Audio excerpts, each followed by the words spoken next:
Diwali offer अभी इसका वक्त है, लेते हैं जी से आज की रिकमेंडेशन। बताएं सर, आज क्या चुना है? एक बार फिर से जोमेटो। हाँ।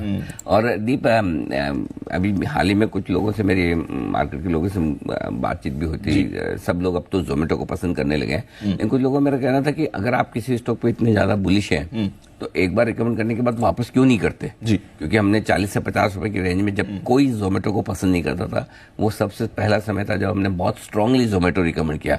और मैं सिर्फ एक ही चीज कहना था, जितना मुझे 40-50 रुपए में पसंद आता था दीप, उतना ही आज 110 में, 115-20 में भी मुझे पसंद आता है। ऐसा नहीं कि कोई भाव बढ़ने से पसंद में कमी हुई। उसके रीजन बताता हूँ। पहली चीज, जो मैनेजमेंट ने प्रॉमिस किया था उस रास्ते पे वो चल रहे हैं। उन्होंने कहा था हम प्रॉफिटेबल होना चाहते हैं। मैंने इसी साल जोमेटो के मैनेजमेंट का, दीपेंद्र गोयल साहब का इंटरव्यू किया था, और वो एकमात्र इंटरव्यू था इस साल का।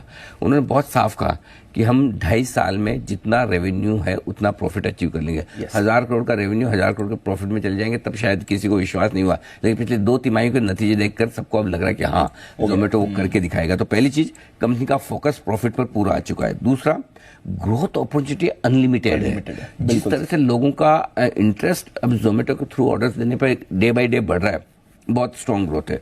फूड सेगमेंट ऑलरेडी बेटा पॉजिटिव हो चुका है। अब किसी भी वक्त आपको, वैसे तो उनका टारगेट है अगले 4 तिमाहियों में ब्लिंकिट को भी एबिटा पॉजिटिव करेंगे, लेकिन मुझे लगता है कि वो जो बोलते हैं उससे पहले ही कर डालेंगे, क्योंकि ब्लिंकिट का एबिटा लॉस सिर्फ 125 करोड़ बचा है। तो अगर ये भी आपके लिए पॉजिटिव हो गया समझिए मार्च तक, तो बाजार को नया सरप्राइज मिलेगा। इसके अलावा स्विगी की तुलना में लगातार मार्केट शेयर ये बढ़ा रहे हैं वापस से। अब दीप, ये ना वित्त वर्ष 2019 में इनका मार्केट शेयर था 30%, स्विगी का 70%। ध्यान से सुनना, 2019 में 30% जोमेटो, 70% स्विगी। आज मालूम कितना है? 56% इनका है और 44%, 55% के आसपास हो गया। और इस साल के अंत तक 57% ले जाने का प्लान है। ओवरटेक कर लिया। तो देखो, मतलब स्विगी का पूरा मार्केट शेयर खान है। हाल ही में इन्होंने कुछ वो प्राइसेस लगानी शुरू की, प्रॉफिटेबल होने के रास्ते ढूंढ रहे हैं। ठीक है, घरेलू फंड्स की तरफ से भी 10% से स्टेक बढ़ाकर 14%। अब लोकल फंड्स आ रहे हैं। मैं, आप ध्यान से देखिएगा, मैंने लोकल फंड का लिखा है, एफआईएस का नहीं लिखा। क्यों? आजकल पैसा लोकल फंड के पास ही है। 45 लाख करोड़ की इंडस्ट्री उनकी है।